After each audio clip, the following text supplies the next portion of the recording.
Sziasztok! 2024. november 21-e van, és közel 2 hete tart a digitális detoxom.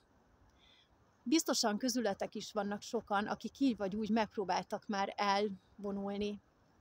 Én személy szerint azt tapasztalom, hogy egyre élesebben tudok figyelni, egyre inkább kezdenek kitisztulni a gondolataim, és úgy általában véve belelassultam az életbe. Annak kifejezetten örülök, hogy egy kicsit több időm jut most elmélyülni a gondolataimban. Kreatív emberként erre úgy érzem szükségem is van. Ma arról szeretnék beszélni, hogy a fantázia és a belső képalkotás hogyan függ össze. A videó végére pedig az is kiderül, hogy mindennek mi köze a virtuális világhoz. Azt mindannyian tudjuk, hogy a fantázia a belső képeinkből tevődik össze.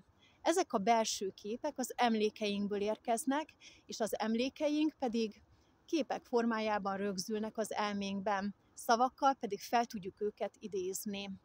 Azt viszont kevesebben tudjuk, hogy a fantázia és a logikus gondolkodás milyen szorosan összefügg.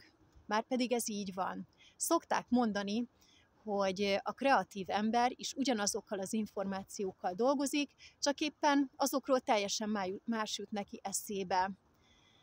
Hát így is van ez. A kreatív ember képes arra, hogy holisztikusan lássa a világot. Azaz a részekből tudjon következtetni az egészre, vagy az egészből tudjon következtetni a részletekre. Abban is jó, hogy szintetizáljon, azaz a részinformációk között megtalálja a kapcsolatokat, és ebből ki tudja emelni a lényeget. És abban is jó, hogy absztraháljon, azaz el tudjon vonatkoztatni. És ez azt jelenti, hogy az információt valami teljesen más területre át tudja ültetni. A kreatív ember ezen kívül nyitott, érdeklődő, kíváncsi, és általában véve úgy közlekedik a világban, hogy inspirációkat gyűjt. Igen ám, de azt kevesebben tudjuk, hogy ez a belső képrendszer, a képzelő erőnk, az valójában csak a megélt, átélt élményekből képes gazdagodni. Azt szokták mondani, hogy a saját átélésekhez szükséges a megértés és az átérzés is. Ezért van az, hogy ezek a képek, amik bennünk vannak, nagyon erős érzelmi faktorral rendelkeznek. És mi köze ennek a virtuális világhoz? Hát a virtuális világ az egy picit gátolja ezt a belső képalkotási folyamatot. Mondok is rá néhány példát. Ezek a képek nagyon élénkek, színesek, mozgalmasak, és ezért előfordulhat, hogy a való világot egy picit szürkébbnek látjuk. Az is igaz rájuk, hogy nagyon kidolgozottak ezek a képek, tehát kevés helye marad a fantáziának, ami alapvetően úgy működik, hogy kiegészíti a látott képi világot azzal, ami már nincsen ott. Mivel gombnyomásra lehet hozzáférni ezekhez a virtuális élményekhez, egy picit elústulunk abban, hogy a való világban mi magunk fedezzük fel, és keressük meg azt a sok érdekességet és szépséget. És az is ott van, hogy rengeteg tartalom zúdulhat ránk, ha hagyjuk, és ezek a tartalmak túlstimulálják az idegrendszerünket, ha nem figyelünk kellőképpen oda. Ráadásul minél több információt kapunk, annál többre lesz szükség, hogy az érdeklődésünket fent tudjuk tartani.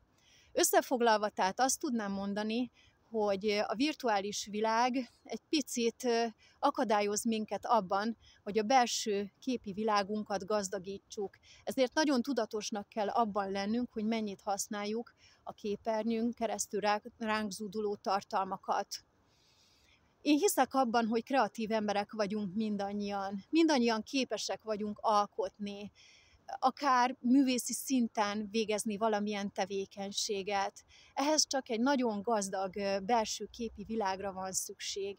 Ezért azt tudom tanácsolni mindenkinek, amit én magam is próbálok most a saját életemben megvalósítani, hogy óvjuk, védjük a belső képi világunkat, és próbáljuk tudatosan építgetni ezeket a való világból szerzett élményeinkkel. Egyet szeretnék megosztani veletek, ami az elmúlt hétben történt velem.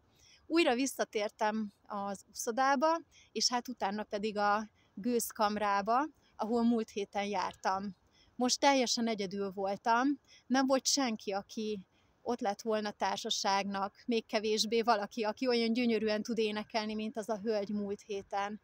Viszont ott, ahogy ültem, elkezdtem magamban felidézni a múlt heti élményemet, és elkezdtem aztán dúdolni is azt a dallamot, és megtörtént a csoda. Elvittem magam egy teljesen másik dimenzióba. Ott ültem a gőzben, félhomályban, a csempézett falakon visszhangzottak a saját dallamaim, és ez egy nagyon érdekes, meditatív élmény volt. Kívánom nektek, hogy ti is találjatok ilyeneket a való világban. Sziasztok!